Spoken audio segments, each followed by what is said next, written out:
Bonjour à tous, si vous aimez vous informer et savoir ce qui se passe un petit peu partout dans le monde, surtout faire le Congo-ça, hein, je vous invite à faire comme moi et abonnez-vous sur Koulimedia TV, notre chaîne, et likez, partagez les vidéos et surtout restez connectés. En tout cas, nazopesa merci na bao nyonso basi soucier pona ngai o basi tracasser pona ngai o ba monaki yango normal te ezala mindele bapaya bao baza na mboka na biso ezala bao baza libanda ba vraiment ba monaki que c'était pas bon ezalaki kitoko te ba monaki bakangi artiste pona œuvre mais or que œuvre nanga ba BBC yango siko na osa ndenge nini nzembo ona okenda ngo siko wapi bakamati ba BBC lenga nzembo mais na kosenga na mukonzi ya mboka soki amonaki Kengai Najir Mabe, ce n'est pas moi. J'ai beaucoup de respect pour vous, Tata Mokonzi, Papa Tshisekedi. Oza Mokonzi Amboka Nabiso Nagoko Mangi Ote. Vraiment. Ngai na salaki nzembo na nzela na ngai na salaki nzembo na direction na yote. So na enda sa lonzembo, na ko sa lonzembo kitoko. Na chiluba lisusu pe. Na ko yembelo penza kate kutekukele mumujibu. Mais jamais vraiment toi na ko salir yo, na ko sala yango te na ko salir yo te.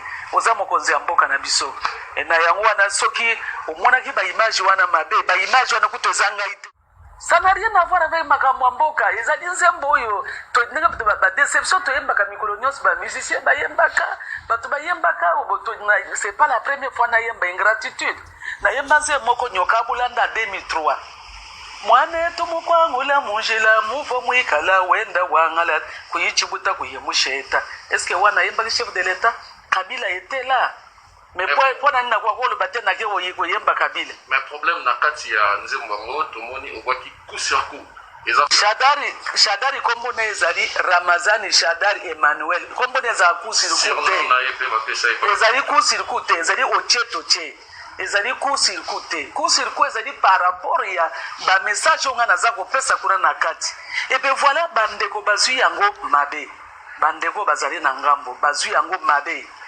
Balobi ozo yemba mokonzi ya mboka na biso ofingi mokonzi ya mboka na biso mengata onasaki nzembo na ngai ça n'a rien à voir avec mokonzi ya mboka un peu de respect quand même pona mokonzi ya mboka j'ai beaucoup de respect pour lui c'est notre chef c'est notre président de la République congolais asa camarade na ngai te na okoma kuna ndenge vraiment toke de tina kende ko sikoyo ko banda ko saka na ye bref tant on a senze monangai ezali ndenge to saka banze mona biso.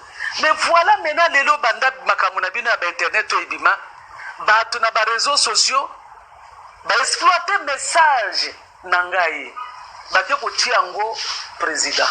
Tu comprends la commission de censure à censurer yango et que c'est quoi la prochaine étape pour Nayo? Non mais écoutez, ceux qui ba censurer nzembo nangai na ko mona yango da ba ko censurer na kende ko présenter bango yango. Na présenter bango yango tenze mo pesilité ezalaka soto osilisi nzembo osali ba clip na yo olingo bimisa yango nde oke na censure ba yoki yango ba étudiant ba pesi autorisation ofuti oko futa obimi oke o balancer nzembo na télévision mais nzembo ekomeka ata na niveau okenda ata na censure te tokomeka ata na niveau wana te c'est comme ça de ba libérer ba lobi nini ba émission nini balobi nanga ke ba image o toza komona oyo toza na problème na nzembo na yo te image kabi mais image ce n'est pas moi bandeko ngano ke no tia image ndio ne ko je prends mon temps pour aller mettre des images sales comme ça na ko sa makambo ndingo na te je peux pas saluer le chef de l'état et puis monsieur on a une tia ina image ya banzembo nanga il faut na tia ba image sika zali très bien et sika za koloba normal et bien na ko tia bisiko ya oyo vraiment raté ba koloba te. Hein? Outil garde à vue, pardon? Outil garde à vue. Est-ce que vous avez qui bien traité? Nazalaki bien traité, bayambinga, disons, bayako zwanga comme bazwaka bato nyonso. Nakei, j'ai passé nuit là-bas à la mer. Pour interroger ngai banda tongo ti pourquoi? Ça fait 2 jours j'ai pas encore mangé. Et à peine na wucho makasi ko. Papa Jean-Marie Kasamba moto ayeko zwangai. Abimisi ngai.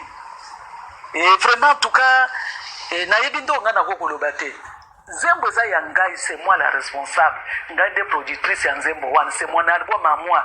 Mais quand il y a ba image, ce n'est pas moi. nakotia baimage et puis ce n'est pas juste une image moko, il y en a une trentaine ya baimage mutu na mutu aza kotia na ndenge na ye mutu na mutu azotia na ndenge na ye ekomi lokola tokomi kosakana ekomi lokola maseki message nini oyo siko kopesa bafan na yo bato nyonso baza alerte par rapport na makambo oyo nyonso yo sikoleka message nakokopesa na bandeko na ngai nakoyebisa bango tozala calme nakosenga bango tozala calme. C'est vrai bakangaki ngai nabimi bazokondane mpenza nzembo te bazokondane nde image baimage parce que baimage wana ata bino moko vraiment nasalaka baimage nakosala baimage ya modele wana qu'est-ce que ça a voir banzembo ebele eza na kati ya ni bamitwage bani mosusu eza kobima nani nasali kutu ata baimage yango te mais baoyo basali nzambe alimbisa bango mais nayebi ke un jour l'état akomettre maboko na bato basali biloko ya modele wana.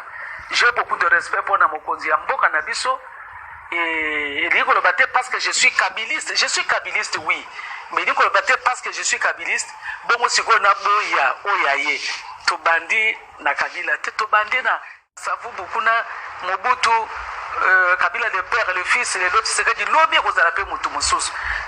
Mais en tout cas ce n'est pas ezaka na éducation na ngai te ya komanke bao baza ko diriger biso. Peut-être mon message na chuluba koto suka wana. Na ko yebisa na bandeko na biso ya PPR d'abord na pesi bango merci.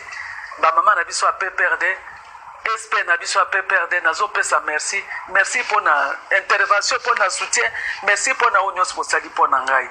Et vraiment en tout cas touchenga makasi. Njinga bila ba maombetu ba okana.